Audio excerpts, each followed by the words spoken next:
You meet someone, something clicks, and then they disappear. Not completely, but just enough for you to notice. They were warm, now they're quiet. They were present, now they're distant. And the strangest part, nothing went wrong. You replay the conversations. You search for the mistake, but there wasn't one. What you're experiencing has a name in psychology. It's called intimacy avoidance. And it doesn't happen because someone stopped caring.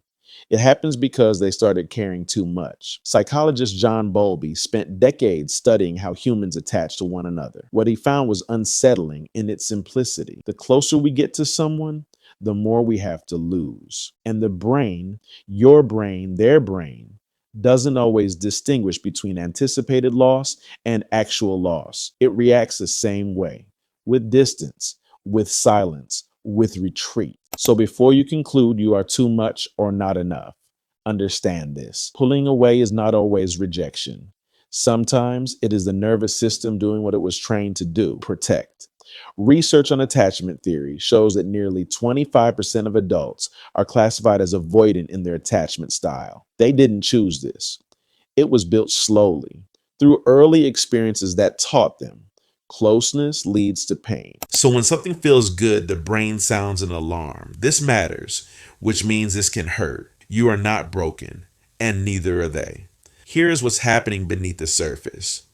When genuine connection forms, the brain releases a surge of dopamine and oxytocin. It feels good, almost too good. For someone with a regulated nervous system, that feeling is welcome. For someone whose early attachments were unpredictable, that same feeling triggers the amygdala, the brain's threat detection center. Think of it like this. Imagine carrying a fragile glass your whole life. You've dropped things before, things shattered. Now someone offers you something even more fragile, even more beautiful. Your instinct isn't to hold it closer. Your instinct is to set it down before you can drop it. Distance becomes protection. Silence becomes control.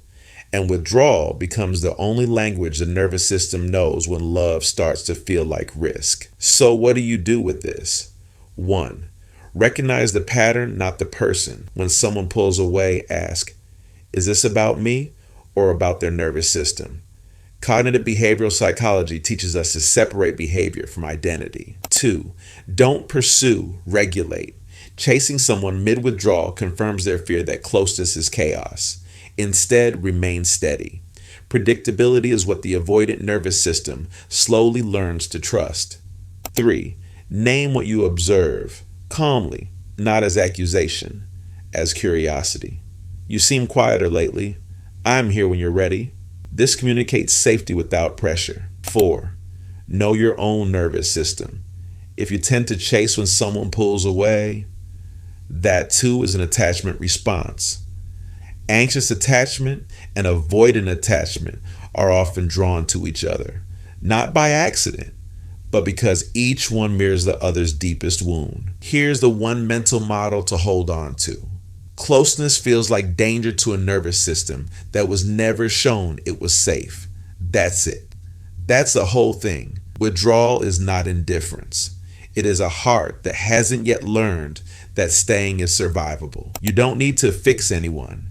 You don't need to earn their presence. What you can do is become someone whose consistency quietly teaches the nervous system that this time it's okay to stay. That is not a small thing. That is perhaps the most profound thing one person can offer another. Now I'm curious. Which sign matched your situation the most? Comment below and don't forget to like if you want more videos like this.